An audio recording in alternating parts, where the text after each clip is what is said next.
Apa sih kira-kira permasalahan UMKM di Indonesia saat ini? Nah, permasalahannya sebenarnya ini di mindset, Bu Alfri.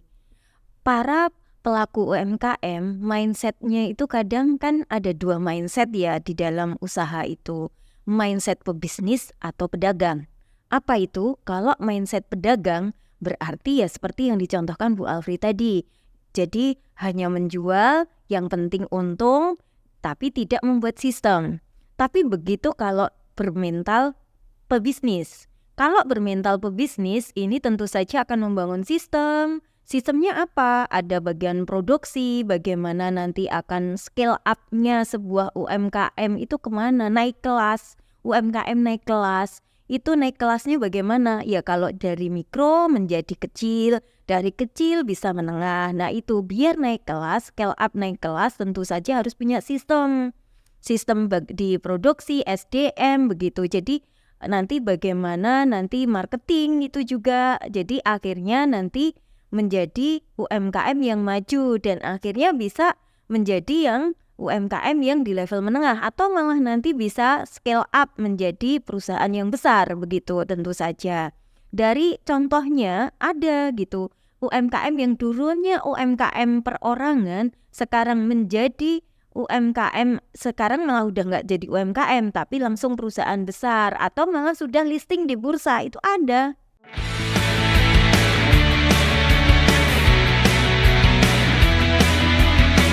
Terus maju, tunjukkan karyamu, lakukan mengabdi bagimu, jalan. Halo konten Indonesia, apa kabar? Selamat datang dan selamat berjumpa kembali dalam IAI Podcast bersama saya Alfri Nur Arifina. Dan kali ini kita sudah kehadiran seorang tamu yaitu Ibu Atik Sri Purwantiningsih. Halo Ibu Atik, apa kabar? Halo juga Bu Alfri, alhamdulillah kabar baik. Bagaimana Bu Alfri kabarnya? Alhamdulillah baik. Nah, sekarang kita akan membahas mengenai UMKM ya Bu ya. Ya, baik ya. Nah, Bu Atik nih sebagai seorang pakar UMKM dari Jogja. Nah, Bu Atik, ngomong-ngomong soal UMKM, saya jadi teringat sebuah warung langganan saya nih, warung bakso ya. Ya. Dari zaman saya kecil sampai sekarang warung bakso itu masih tetap ada dan masih berdiri. Tapi dia nggak berkembang, gitu-gitu aja usahanya. Tetap segitu dan juga tidak menambah cabang, tidak menambah jenis variasi makanan dan lain sebagainya. Tapi walaupun dia masih tetap eksis, masih sustain sampai sekarang, tapi nggak berkembang. Ya. Nah, kira-kira nih Bu Atik, apa sih yang menjadi suatu permasalahan bagi UMKM sehingga nggak bisa maju dan berkembang serta menjadi scale up gitu, menjadi tumbuh besar? Apa sih kira-kira permasalahan UMKM di Indonesia saat ini? Nah, permasalahannya sebenarnya ini di mindset Bu Alfri. Para pelaku UMKM, mindsetnya itu kadang kan ada dua mindset ya di dalam usaha itu. Mindset pebisnis atau pedagang. Apa itu? Kalau mindset pedagang berarti ya seperti yang dicontohkan Bu Alfri tadi. Jadi hanya menjual, yang penting untung, tapi tidak membuat sistem. Tapi begitu kalau bermental pebisnis. Kalau bermental pebisnis, ini tentu saja akan membangun sistem. Sistemnya apa? Ada bagian produksi, bagaimana nanti akan scale up-nya sebuah UMKM itu kemana? Naik kelas, UMKM naik kelas. Itu naik kelasnya bagaimana? Ya kalau dari mikro menjadi kecil, dari kecil bisa menengah. Nah itu biar naik kelas, scale up naik kelas tentu saja harus punya sistem. Sistem di produksi, SDM begitu. Jadi nanti bagaimana nanti marketing itu juga. Jadi akhirnya nanti menjadi UMKM yang maju dan akhirnya bisa menjadi yang UMKM yang di level menengah atau malah nanti bisa scale up menjadi perusahaan yang besar begitu tentu saja. Dari contohnya ada gitu UMKM yang dulunya UMKM perorangan sekarang menjadi UMKM, sekarang malah udah nggak jadi UMKM tapi langsung perusahaan besar atau malah sudah listing di bursa, itu ada. Gitu. Ada ya. Ada. Tapi kan itu butuh modal dong. Nah, modal itu kan ada yang modal bukan dari diri sendiri. Oh, Iya kan? Jadi modal itu bisa pihak lain atau istilahnya bisa kita mencari modal mungkin dari teman atau yang awal-awal ya mungkin dari teman. Tapi kalau yang apakah pinjaman dari bank, tapi meminjam, mencari hutang itu tentu saja kita juga harus melakukan dengan kecerdasan gitu, karena kalau enggak juga akhirnya usaha kita juga akan terpuruk, karena justru ini penyakitnya di UMKM, kadang uang pribadi dan uang usaha itu campur begitu. Kecampur ya Bu? Iya, tercampur. Nah, akhirnya kalau tercampur seperti ini, pencatatannya nggak ada, akhirnya hanya berbasis ingatan, kan kadang lupa ya Bu Alfri kalau ini ingat-ingatnya bagaimana begitu. Nah, ini permasalahan yang paling pelik kalau yang kaitannya dengan campurnya uang pribadi dan uang usaha begitu. Nah, ketika UMKM mau scale up, tentu saja sebenarnya yang harus diperhatikan tuh ada 2 hal. 2 hal. Apa Iya. Yang pertama itu tentang laporan keuangan, ada apa tidak gitu. Kalau UMKM mau scale up ternyata tidak punya laporan keuangan yang sesuai standar, akhirnya akan tersendat-sendat. Bahkan ternyata begitu mau scale up ternyata nggak pernah lapor pajak. Nah, akhirnya kena masalah dengan pajak, akhirnya nggak jadi scale up, justru malah gulung tikar. Nah, itu contohnya ketika tidak mempunyai laporan keuangan. Terus juga yang kedua itu di bagian SDM, mengelola SDM-nya gitu. Nah, karena nggak terbiasa dengan mengelola SDM yang baik, biasanya UMKM karena dari sendiri terus mempunyai karyawan sedikit demi sedikit, tapi karena nggak pernah belajar bagaimana mengelola SDM atau tidak membuat sistem, ya akhirnya tidak bisa scale up yang optimal begitu. Nah, tadi Ibu sempat sebut soal pajak nih Bu. Berarti UMKM kena pajak ya Bu ya? Nah, UMKM perseorangan maupun yang badan itu semua juga subjek pajak begitu. Cuma menurut PP nomor 55 tahun 2022, UMKM perseorangan bisa tidak kena pajak dengan syarat omsetnya maksimal 500 juta dalam setahun. Setahun? Iya, setahun. Tapi kalau lebih dari 500 juta, atas selisihnya tadi itulah yang akan dikenai pajak UMKM gitu, 0,5% kali omset begitu. Nah, kalau untuk yang perseorangan itu selama 7 tahun bisa menikmati dengan pajak UMKM dengan final gitu, final UMKM senilai 0,5% kali omset. Kalau itu PT itu 3 tahun, CV itu 4 tahun, dan PT perseorangan itu 4 tahun. Begitu. Nah, setelah itu bagaimana? Setelah itu harus melakukan pembukuan. Tentu saja harus ada laporan keuangan. Oh, Begitu. harus ada pembukuan dan harus ada laporan keuangan. Iya. 7 tahun, itu berarti mulai dari tahun berapa tuh Bu? Ya, ini ketika kalau ini kan ini mulai diberlakukan itu kan tahun 2018. Nah, kalau memang ya tergantung, kalau memang sekarang mulai misalnya ya mendirikan PT mulai sekarang gitu 2024 gitu. Nah, berarti 2024 3 tahun ke depan itu bisa menggunakan ini pajak final UMKM. Nah, setelah itu harus menggunakan pembukuan. Kalau misalnya dari tahun 2018 saya punya usaha nih, misalnya saya kan perseorangan, saya bikin kue terus jualan kue gitu ya Bu ya, di platform aplikasi online gitu yang jualan gitu. Terus dari 2018, nah itu berarti kalau sekarang ini adalah tahun 2024 berarti udah 7 tahun ya Bu ya? Kalau ya berarti sudah 7 tahun. Iya, nanti di tahun ke-8 itu sudah menggunakan pembukuan. Cuma begini. Nah, omsetnya itu bagaimana? Apakah lebih dari 500 juta setahun gitu? Tapi tetap aja walaupun kurang dari 500 juta gitu, tetap kalau sudah 7 tahun sudah tidak bisa lagi menggunakan ini pajak final, tetap menggunakan pembukuan gitu.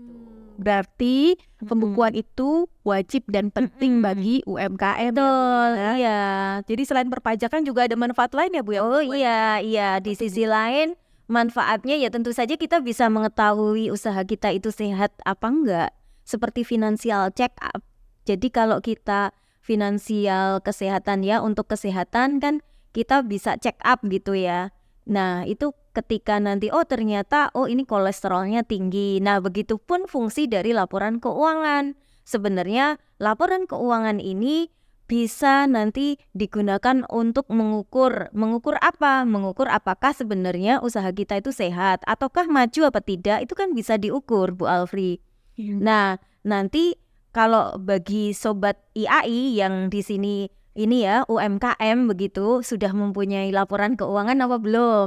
Nah, kalau belum, marilah kita mulai mencatat gitu. Yang penting mencatat dulu gitu. Karena sebelum kita mempunyai laporan keuangan, dasarnya harus ada catatannya dulu. Catatan penerimaan dan pengeluarannya gitu. Karena biasanya kalau UMKM yang masih di bawah 500 juta itu kan juga ini ya masih dianggap mikro gitu ya. Nah, itu kan biasanya yang penting mencatat dulu. Itu pun kalau yang rajin. Ada yang nggak menganggap penting nih laporan keuangan. Jadi yang penting ada di kepala aja. Yang penting ini aja Bu. Pernah yang suatu ketika saya memberikan edukasi waktu itu di salah satu seminar kayak gitu, ada UMKM yang bilang seperti ini bahwa Bu, saya 20 tahun mendirikan punya usaha ini itu tanpa pembukuan bisa jalan Bu, kayak gitu. Nah, ini pertanyaannya. Nah, terus saya tanya balik. Nah, selama 20 tahun ini Bapak mempunyai berapa cabang gitu. Terus juga apakah selama ini kira-kira laba ruginya berapa? Tidak tahu. Nah, jawabannya tidak tahu. Karena nggak ada catatan itu ya, Bu, Nggak ada catatan itu. Yang penting jalan aja Bu. Saya bisa untuk menutupi kebutuhan pribadi saya bisa kulaan lagi atau membeli barang lagi untuk dijual kembali. Udah itu aja. Nah, itulah sebenarnya mental pedagang gitu.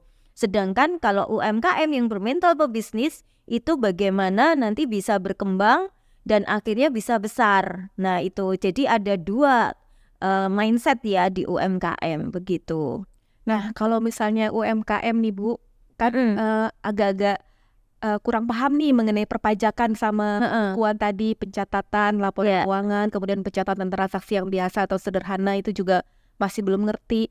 Itu gimana nih Bu? Apakah bisa dibantu sama KJA ya Bu? Oh, sangat bisa gitu. Jadi KJA ini sudah mempunyai kompetensi, kemampuan untuk bagaimana sih standar akuntansi untuk UMKM. Bagaimana mengimplementasikan SAK EMKM, standar akuntansi keuangan entitas mikro kecil menengah. Nah, itu. Jadi walaupun sederhana dan apa itu SAK EMKM, laporannya seperti apa? Ada laporan neraca, ada laporan laba rugi, dan juga ada catatan atas laporan keuangan. Nah, ini yang paling sederhana begitu.